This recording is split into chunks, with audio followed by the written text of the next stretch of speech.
I am going to stand up and say out loud, I can do that. I don't know that I'm going to get to do that. I don't know that I have the right connections to do that, but I can do that. And so now we have to go out and find all the pieces that I don't have, because the piece I can bring is what I do have. I'm Amy Jo Martin. Welcome to the Why Not Now show.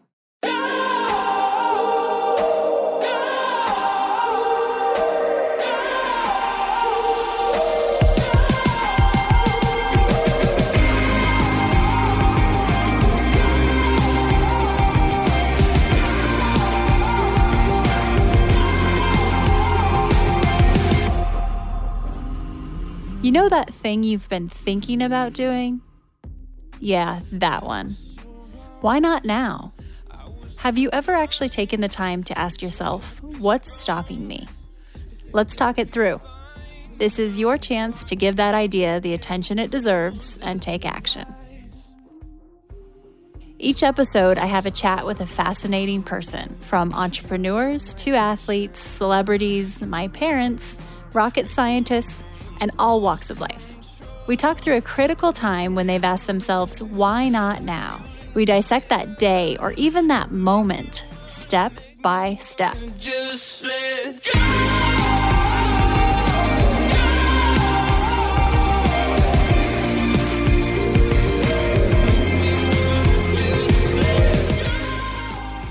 We have a hilarious, down-to-earth guest on the show today, best-selling author Annie Downs. She has written 10 books.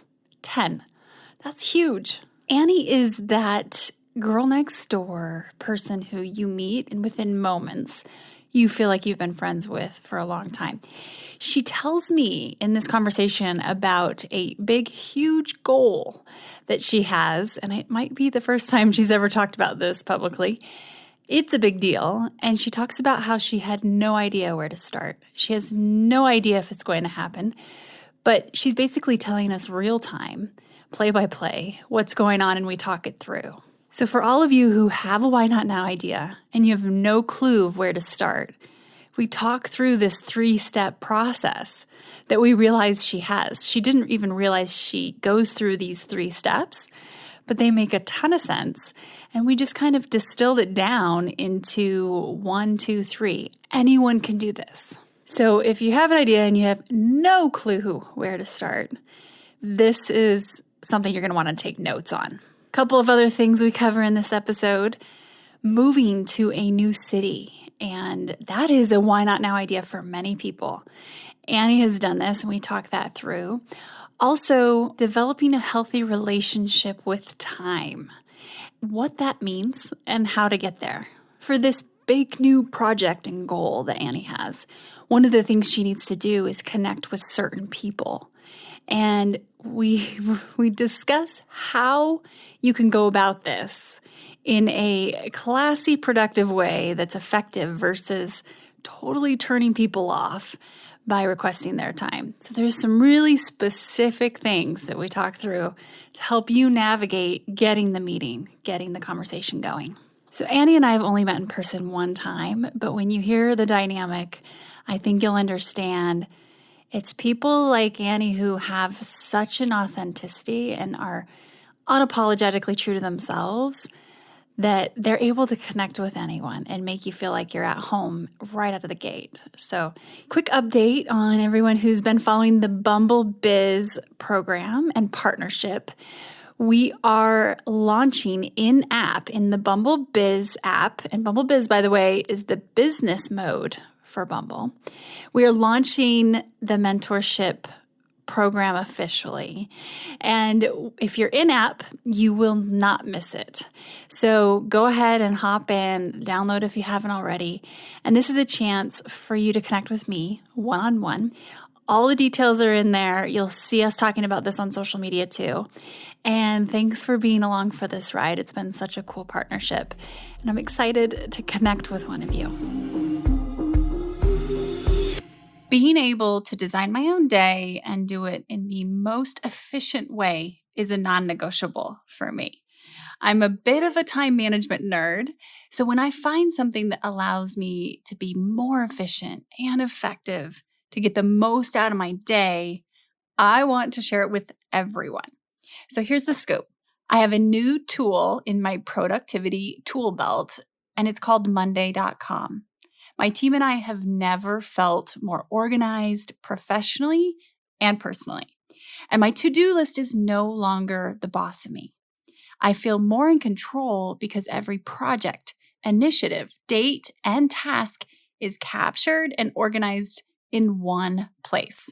And my team is in the loop and involved every step of the way. We are in lockstep. Monday.com is like having a brand new operating system.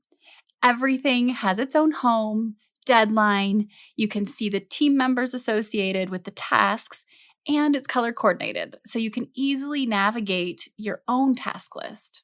We all have multifaceted jobs, businesses, and lives. With Monday, you're able to keep all of these components organized in their own compartments, but you're also one click away from seeing the big picture and how they all integrate together. Creating systems and procedures within your day and business saves a lot of time. For example, my team and I have a dedicated Monday.com board for this very podcast. Did you know that there are 28 steps involved in getting one podcast ready for air? It's the same exact process every single time. And it's a system that we have put into place. So we know the various key steps are assigned to certain people, and we've mapped out the entire process from start to finish within this one board. This allows us to be streamlined. It cuts back on the amount of emails exchanged as well as the amount of meetings needed. One feature I love is that my social media content calendar is built inside of Monday.com. I finally have one that I actually use, I like, and it's embedded into my overall calendar as well. Another feature we use every single day is the Google Doc integration. You know I love a good spreadsheet. I can pull them into Monday.com and edit them right there versus having 97 tabs open on my computer, which is extremely distracting and inefficient. If how we spend our days is how we spend our lives, then I can't think of anything more important than using the time in our days wisely. Head to hey.monday.com/Amy Jo Martin to start your free trial today. That's hey.monday.com/Amy Jo Martin.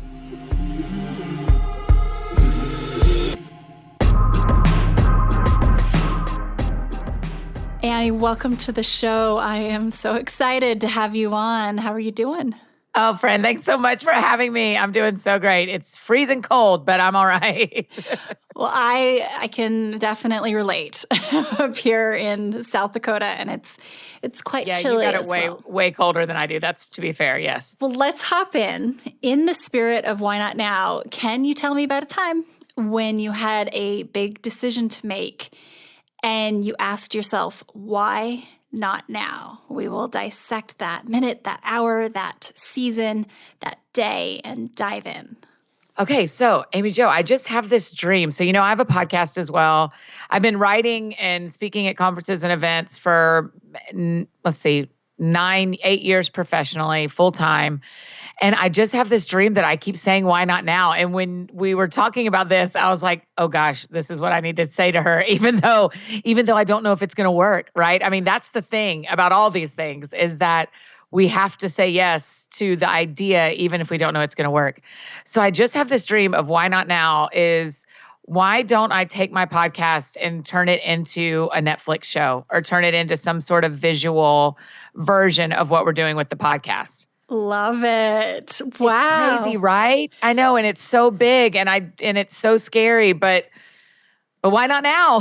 Why not now? When, right? Exactly. And if not you, who? So That's the fact that you're sharing this right now, Annie, is so exciting. Is that a terrible idea? I know. No, it's the perfect example of holding yourself accountable to follow through and take action on this idea. Like what a perfect mechanism, saying it out loud. Yeah, that's right. I started telling people probably 3 months ago, just a very few, like very close advisors and friends and going like, it feels like, and you know how this is too, that sometimes you just have to trust that the wind is blowing and you need to trust the way the boat is going. And it just started feeling like the wind was blowing behind this idea. And so I'm a person of faith. And so I started praying about it and talking to friends about it and kind of wondering like, what if we really did try this? And so that's where we've been, is we've just started having those conversations. Okay, so let's dive into this. Yes. The literal, we started having the conversation. So it started by telling a couple people, and then now you're telling as many people as are out there. That's right. So the process, when it was a concept in your head, you felt the wind. Yes. What did you do to make it feel a little more real and concrete, incremental of starting to just mention it here and there to people? Right. So for my own self, what I did is I went and watched a couple of other short seasonal Netflix kind of things that were similar to what I want to do, but different. So I watched a lot of comedians in cars getting coffee because I really like how Jerry Seinfeld connects with the listener or the guest about something they both love. And then I watched a bunch of Alec Baldwin's TV show, and I love his podcast, but I watched a bunch of the Alec Baldwin show because I think he's one of the most extraordinary interviewers as far as having someone on that he knows and then talking with them in a way that makes us feel like we're in the middle of a conversation with two friends. And then I watched a bunch of episodes of Queer Eye because what they offer the audience, what they actually do, they're brilliant. I mean, they're just brilliant because they don't do that much for people, right? I mean, they paint a room and they give them a new outfit and they usually shave a beard and they teach them a recipe. But what we love about it and what is actually so moving to me, you can disagree with me if you think I'm off on this, Amy Jo, but I think what we love about them is the five of them walk in really confident of who they are. And they invite the guest to be that confident in who they are. Mm-hmm. And we all connect with that. Mm-hmm. And I went, all three of those things, each of those three shows offer something I think I might be able to do as well. And so that was my first step of going, like, looking at what's already offered. And those are all male-driven shows. So I thought, okay, can I, as a female and as a person of faith and as an Annie, can Annie do this? And so that was my first move, was watching it and going like, yeah, I can do a fun thing with my guest. Yeah, I can have a conversation like we're friends. And yeah, I can bring my most confident self to every conversation and invite my guests to do the same. I think I can do this. Oh my gosh. And you're already doing it because I've witnessed you hold that space on stage, not only as a speaker, but you do it as a facilitator, as an MC. And so that's what's so cool is you've been doing this already. Now it's just a little bit of a different medium. Yeah, it feels like my podcast, that sounds fun. It feels like that's what we get to do a little bit. I mean, and so then you go like, okay, could we do this in a visual way? And so after I watched those shows and kind of connected the dots for myself there, and really all those dots connected were, can I be honest with myself? Do I have a portion of enough skill to do this? And I thought, okay, I have very beginner level skill to do this. I'm not an expert at this, but I have beginner level skill to do this. Now I need to start telling some people because I don't know what to do next. That's actually one of the number one things I hear my mentors, people that I look to advice for, say is that you don't need to know how to do it. You need to find someone who can help you that already has done it or knows. And so, okay, so what I just heard you say, which is such a good takeaway for anyone who is really thinking and exploring a why not now idea, is that first you started researching, but it was this kind of combo of inspiration too, I'm sure, because as you were watching and dabbling and looking into these various shows of all types of genres in different respects, you were not only learning but you were probably getting really amped up of, that energy of like, oh, I could do this. I can do this. Amy And Jo, so- you know me. I mean, I stood up in front of the TV and pointed at it and said, I can do that. I mean, multiple times.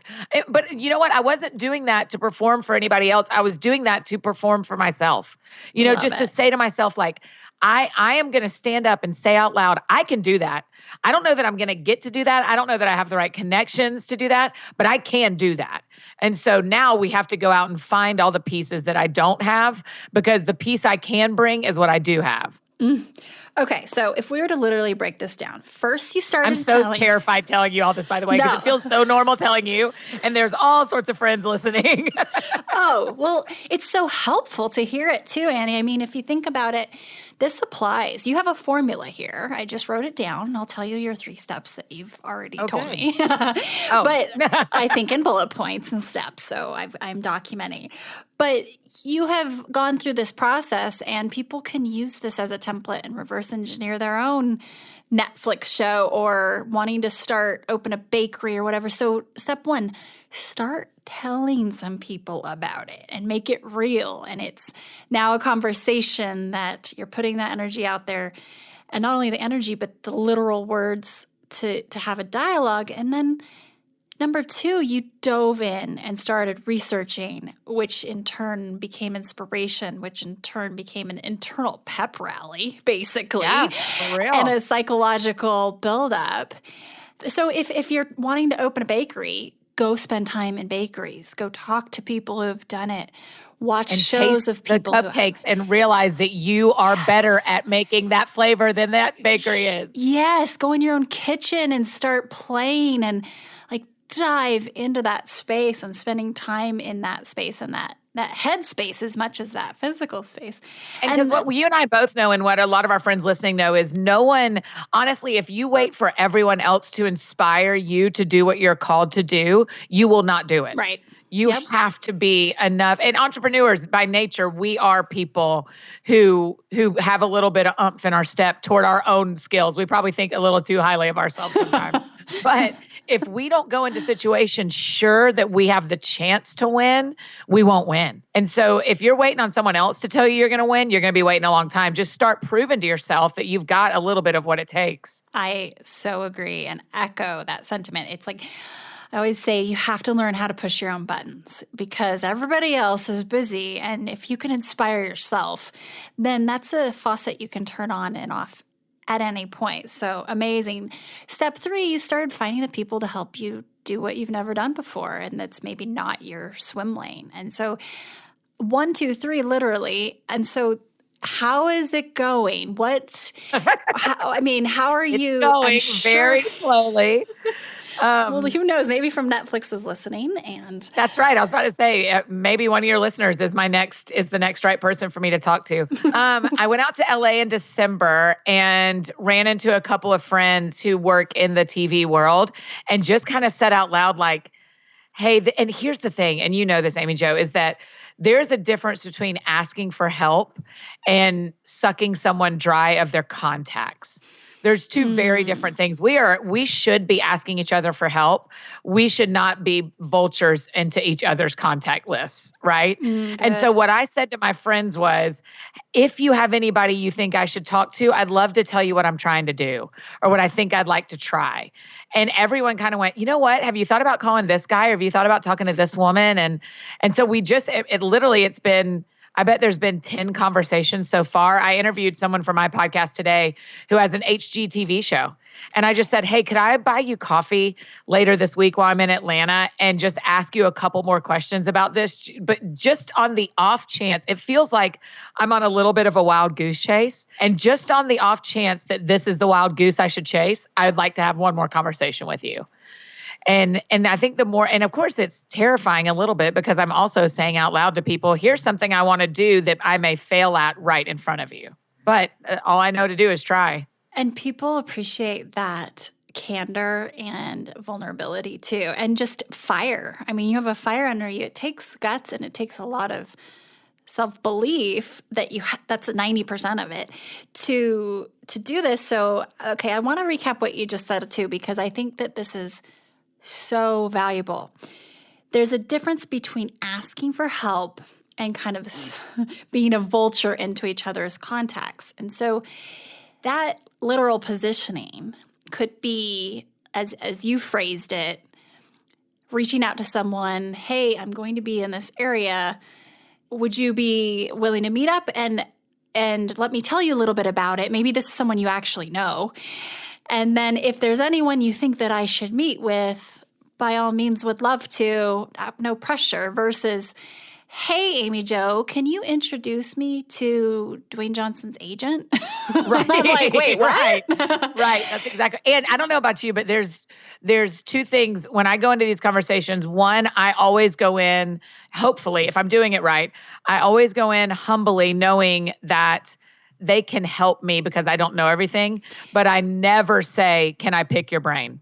That phrase makes me insane when people email me because, I have a career as an author and a career as a speaker and a podcaster, and people will email and say, hey, I'd love to pick your brain about podcasting. I'm like, no, because that just sounds like you're taking from me and you haven't positioned this correctly. Tell me that you need help, and that's a totally different conversation.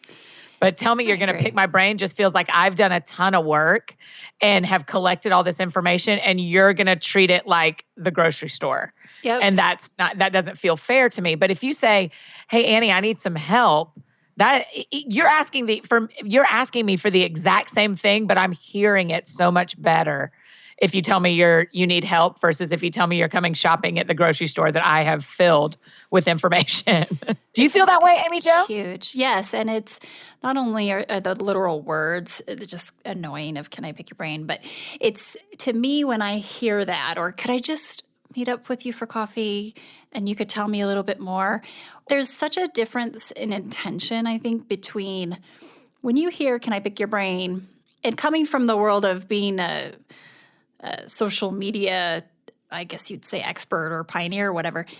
Oftentimes that meant, can I have your time for free? What you've learned in your services, can I sit down and have them for free? But in a way, and sometimes I'm totally willing to, of course, I want to help too, but time is limited for everyone. So if you can think about specifically, what questions do you have? What is it that you think I could help you with other than this general statement of, can you just tell me about everything I need to know? And having that learning hat on, people want to help you when you show you've done some of your own homework. And so I love it. This is and in such fact, valuable. right now, I actually don't say yes to coffees or meetings with friends that I don't know, only purely out of time. But what my email back to them always says is, if I had time and I didn't have a job, I would love to meet with you, but I have a job and I can't. But if you have specific questions, please send them back and I'll do the best I can to answer it. Because I'm like, I don't want to leave you without help. And so then when I'm in the other side, when I'm the person that needs help, I'm trying to be so full of grace if people don't email me back, and so just slow to make assumptions about why they're quiet, because I've been on both sides of this now. Yeah, exactly. And it's that compassion and relatability of both sides of the fence, I think, is very important to keep in mind because we all have been on both sides, right? So everybody's an expert and a novice, right? I mean, it's just part of the deal. Oh, for sure. Another little trick that I learned from a friend was when people reach out for help and it's kind of open-ended, they send back, and I've started doing this, a list of a couple books they could read first or podcasts they could listen to or something that if you want to take a look at, read this and this and this, and then get back to me on your thoughts about it as well as specific questions, I'd be happy to take a closer look. And 99% of the time, people don't do it. But the people that do, it's probably worth your time. At least they are invested and they've put their own time in. So yes, that's great. I'm going to do that. I'm going to change out my email and give some more resources like that. It's brilliant. We're going to take a quick break and we'll be right back. Hi, everyone. If you are digging this podcast, please do us a favor and subscribe, rate, and review on iTunes. It just takes a moment and it means a ton to us. Okay, so back to you met up or you had an interview with someone who has their HGTV show, and then potentially meeting them for coffee, and you're following these little morsels. And like you said, sometimes it feels like a wild goose chase. Yeah, does it feel that way to you too? Is this normal? Oh, of course. It's like it's Okay, so great. nonlinear. There's no linear process to No, this whatsoever, no. right? It's like you're information gathering and you're adding lighter fluid to manifesting this by going on the wild goose chase. It's kind of like a rite of passage. It's like we all have to goose chase before we land in what we need and want. That feels really true. It's so funny because every time a new idea like this sparks, you get this opportunity to either ignore it and it will extinguish. Like I could let this go and it's going to extinguish, or we keep putting lighter fluid on it until someone else puts it out, Yeah. I've decided I'm not going to be the one who puts this out and this little fire out that's burning in me. And so we're going to let someone else put it out if it's not going to work. There you go. And at the end of the day, you're the chief firefighter because you own the fuel. Like the energy is, wow, look at all these fire analogies. Right. So I like it. And the funny thing is that the other truth, and I know I've learned this in watching my book writing career and others is I'm saying to you Netflix, but I also understand that if I wanted to do a show that was 25 minutes long where I interviewed a friend of mine on video, I have YouTube. I could do that tomorrow. Yep. So I am wild goose chasing this really big idea to start and very clearly what could happen, what I've seen happen in other areas of my life is that the first step might be doing 10 on my own on YouTube. Mm-hmm. So I'm open to other things. I'm just still wild goose chasing at this point. I'm still collecting information, as you say. Exactly. And you will arrive there and learn that if that is the path that the universe wants to take you in. Like you're just doing due diligence, right? So that's exactly right. I'm trying. Okay. So, and now that we're talking, I have some thoughts and some people that I think we could connect you with. And I want to learn a little bit more too. So we'll take this offline. But anyone that's listening, if you happen to have a way to help, by all means, reach out to us. Why not cast that net out there? So I know there was another Why Not Now moment that involved geography, I believe, and entrepreneurship. Would you mind sharing, Annie? Yeah, of course. About, 10 years ago now, I grew up in Atlanta. I'd grown up in Atlanta and lived in Atlanta forever. And about 10 years ago, I moved to Nashville, which is only 3.5 hours. And it's, easy by car. You don't even take a plane. And it was still the biggest, scariest move of my whole life because I had gone to college at University of Georgia, only, 80 miles from my home. And so to move a whole state away was such a huge deal to me. But it was that question of like, okay, and at that time I wanted to pursue writing books and pursue trying to be a full-time author. And I thought, okay, at the time I was 27. And I was like, okay, if I'm 27 and single and I don't have any kids and this doesn't work, at least I'm the only one who will be homeless.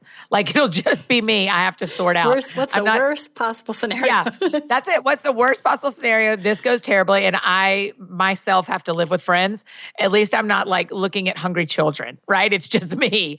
And so I literally thought, why not now? Why not try? If ever a time, this is the right time. And so I packed up my whole life on the first week of August in 2008 and moved to Nashville. And it's been the greatest gift of my whole life. I mean, it has come with healing and it's come with pain and it's come with trials. And I mean, it has been everything. And I would not be where I am today. I would not be in this career. I would not be doing this if it wasn't for that move. And it was the best decision. And I'm so grateful for it. That's amazing.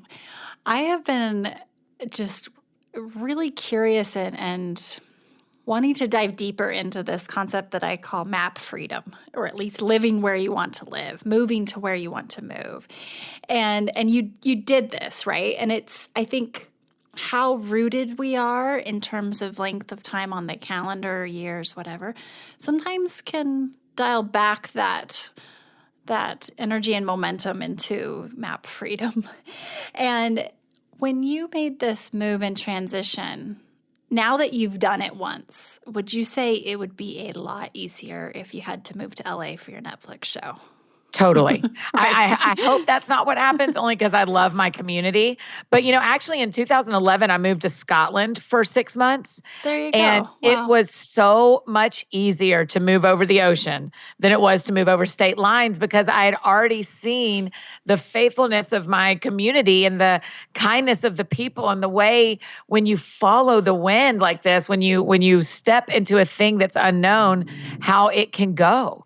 And I went, okay, I've done this once and it did not kill me. I can Right. do it again. And so you graduate, your risk tolerance, your why not now idea tolerance just gets bigger and bigger. And so you in terms of meeting adult friends, you didn't have kids, it's not like you walked into some network that you had That's all these right. people I didn't surrounding you. meet moms on the playground. I Right. didn't have, yeah. Any just thoughts for people who they're thinking about moving, but they're really not wanting to leave their community and set of friends, and they're scared to start over per se? And for starters, to those people, I'd say, congratulations on building a community you don't want to leave because that means you did it really well that time. Also, that means you can do it again. And so for me, I mean, it's funny even having this conversation, Amy Jo, because I'm hearing so many parallels that I haven't even seen yet. But I started telling people before I left, do you have any friends in Nashville that I could meet? And 2 friends told me about 2 different people in Nashville. And those 2 friends that lived in Nashville, I met them both right before I moved up. And I ended up living in a house it was a guy and a girl named Marissa and Jason. I ended up living in a house of one of Jason's friends because she was moving overseas for a year. And Marissa ended up inviting me into a small group that was all the friends that I had for my first few years of Nashville. They were so generous with their lives, Amy Jo. I mean, like neither of them, it was amazing to watch because both of them shared their friends and their relationships and their restaurants suggestions. And they just shared everything so generously that it changed how I lived in Nashville. And I've tried to mimic that for people as they've moved in. But yeah, that's how I did it is I told people that I needed help and people connected me with the right people. So you followed the same step 1, start telling people. Step 2, you dove in and just the goose chase, right? You started the goose chase. You find you found the people to help you. That's awesome. And that is crazy. I'm just here as I'm hearing it, I'm going, oh, I've literally done the exact same dance over and over again. And every time I think I'm going to trip and fall. And every time I get caught. Like every time I trip, I don't fall. And so it doesn't mean everything's gone great. I mean, I got tons of rejections on my first book and, I've had heartache and pain and all the things, but it's just amazing. I mean, you're like almost making me teary realizing like, oh, this is how you do this. Oh, I just love hearing those tangible steps. You did this, and then I'm going to do step 2, step 3 without realizing it. You probably have this threaded all throughout your life. You probably do which it is hysterical. daily. This is like a process. And the wild goose chase part is my favorite part because it's like chasing that curiosity and with the fire under you. And yeah. Oh, so cool. So I have a question for you around time management because we all know that that's a thing. The clock, we can either shake hands with the clock or it can chase us, right? So would you say you have a healthy relationship with time? That is a really interesting question. Do you know, just this week, I said to my counselor, I said, at night when I go to sleep, it doesn't ever feel like, oh, yay, I get to relax. It feels like this is what I'm supposed to do for the next 6 hours. And then I have to get up and keep going. And it's made me, the last couple of weeks, I've had really bad sleep because it's just felt like this other thing on my calendar that I had to check off because I have to get it done or I can't get everything else done. And so I'm realizing that I don't have the best relationship with time management and balancing it well. In fact, next week, my literary agent and my kind of like, I don't have a manager, but she kind of operates as like a strategic thinker for me.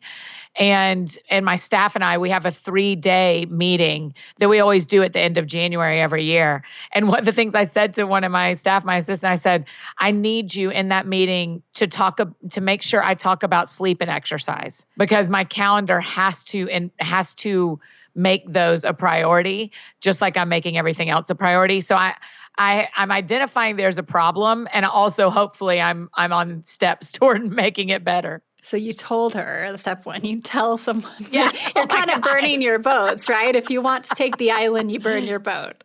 Yeah, I that's love right. it. To hold yourself accountable. But awesome. So I appreciate you being honest about that, because I think that it's really hard, right? Because when people think we look successful, or when they think our lives look really fun, they never think, and especially with our jobs, yours and mine, where being on the internet is part of our job.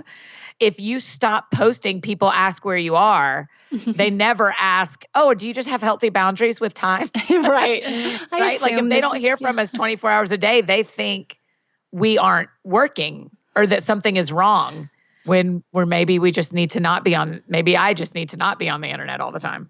Oh, how nice would it be if, you took a little bit of a digital detox or a reprieve, and you come back and someone says, you really inspired me by disappearing for a while. You know what I mean? Like, it actually would be really nice. But I hear we are you. modeling that, aren't we? I'm modeling something to my followers, and I'm not sure it's healthy. Oh, and the screen time, just the function on an iPhone where you can go see. I haven't turned it on yet. I won't turn it on, Amy Jo. Well, it's even turning it on, just looking and being aware of the statistic or just that number, because it's recording. It knows how long you've been on that phone and where you've been. And it can be sobering, but also really empowering to even be aware of how many hours, because wow, it was a wake-up call when I did this a while back to just see how much time, and then think through what could I potentially have done differently with that time, but then also give myself a break, because part of this is what I do. It's not like my job You're not playing involves like this. Cooking Fever or you are responding to with people, friends. you're posting, Yeah. I mean, I think that's different. If you turn on your app and it shows that you've been playing on Pinterest for 4 hours, that's really different than engaging on Twitter and That's Facebook true. and Instagram for That's a 4 good hours point. to me, Thank you. because those feel like work apps to me. So peace Yes. to you, sister, because you're working as well. I appreciate that. I think it's equal parts. What was I doing? And the intention behind it too, and the efficiency. But so I've had those moments where I'm getting ready to go to sleep, and I'm so excited for the next day and to get going that I'm excited to wake up quickly. And then those other times where I just think, oh my gosh, I'm just going to get up in a few hours and do this again. And there's such an interesting gut check that happens. It's like a little self-audit as you're laying your head down at night and saying, okay, how do I feel about the next day? How do I feel about today? And what keeps you up at night? Do you know, the truth is usually it's books that I'm reading. I don't really have anything that keeps me up in the middle of the night. So far in my life, I've been really lucky in sleep. But really, if I can't fall asleep, it is probably thinking through my calendar the next day. And so that's when I plug my phone in away from my side of the bed. As a single person, it's a real interesting thing, because you don't want to not have your phone in your room, because that's not totally safe, because there's not another person with me in the room. And so I have but I also don't want it plugged in on my bedside table, because I don't want it to be the last and the first of my day. And so when I plug it in is when I try to start going, okay, you looked at the last thing I do before I walk away from my phone is I look at my calendar for the next day, kind of go, okay, remember you have this meeting and this meeting and this podcast and you have this thing, and okay, you can do all that. And the thing I say to myself is, you can make that work. You can make all that work. Okay, now you can go to bed because you can make tomorrow work. And then I'll go and I'll try to read and try to be disconnected from that as much as I can, whether it's take a bath and read or go ahead and get in bed and read, and just kind of like turn off for the last 45 minutes to an hour before I fall asleep. But if anything's keeping me up, it's thinking about my calendar. Okay. And the reading side of things, though, what are you reading right now?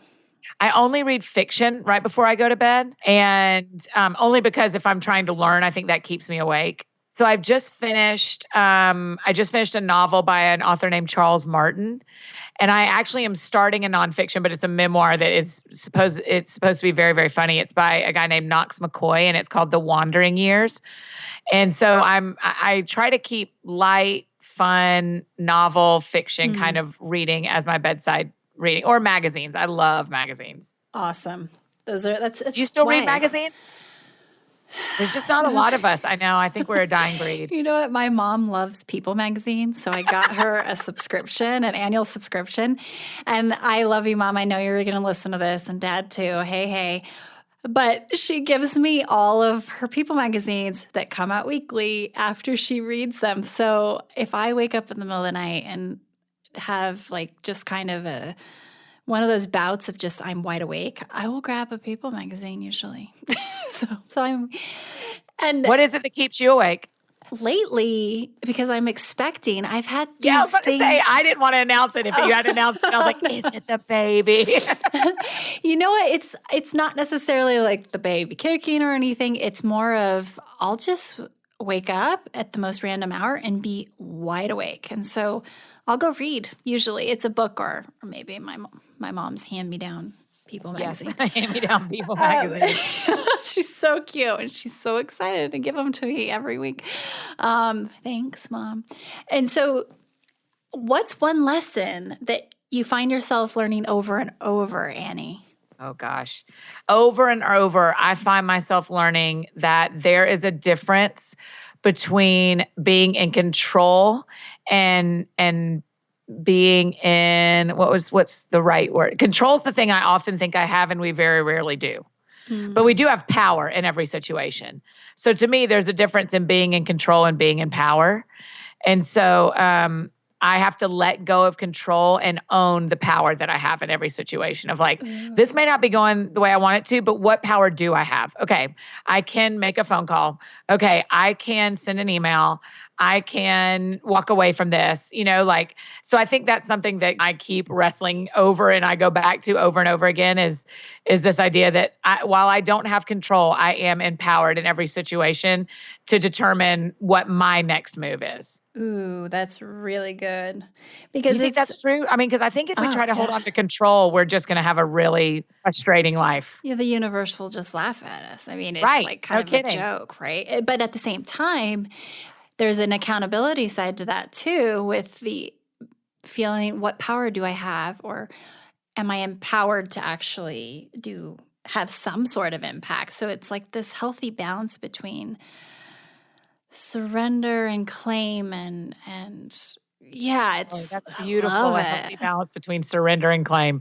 That's going in my journal today. Finding that healthy good. balance between surrender and claim. I think one of my mentors, Susie Batiste, said that to me probably a couple years ago, but it just popped into mind, so I'm going to give her credit.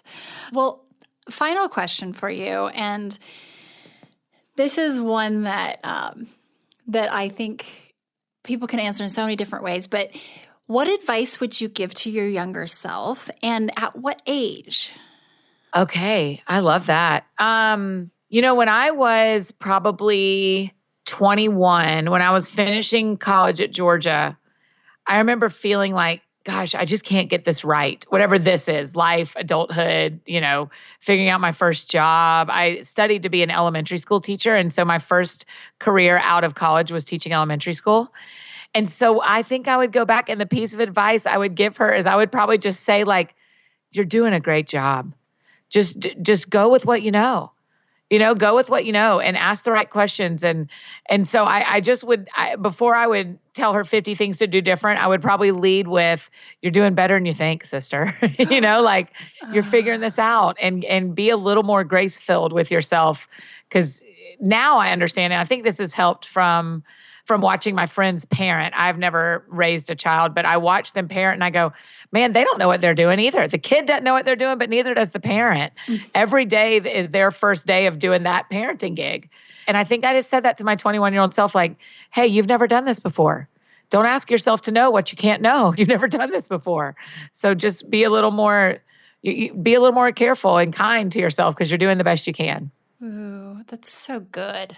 So powerful. And at any age, it's like, wow, we can use that. And I love how you said grace-filled. And I mean, there's graceful and there's grace-filled. And that's just a fun way to think about the allocation of grace. So Annie, this has been so fun, and I can't wait Thanks for having to follow me on. your journey and see you on I TV. feel very exposed. I'm going to have a total vulnerability hangover tomorrow. No, just know that it'll be worth it. Hey, because you know what? The worst thing that happens is people see it not work out, and at least they get to see one of their friends try something, and maybe it'll make them want to try. So we're trying. So you're already winning. There is no losing. I love it. And you will. It's going to be fun to watch and also help. You have more people now that are going to want to support and help you. So thank you for your time. This has been amazing. It's been so fun. Thanks for having me.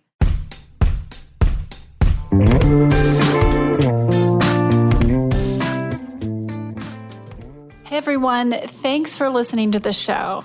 Hit me up on social media to let me know what you think. I'm at Amy Jo Martin on Twitter, Facebook, Instagram, and LinkedIn. And I want to hear your Why Not Now moments so I can share them on the show.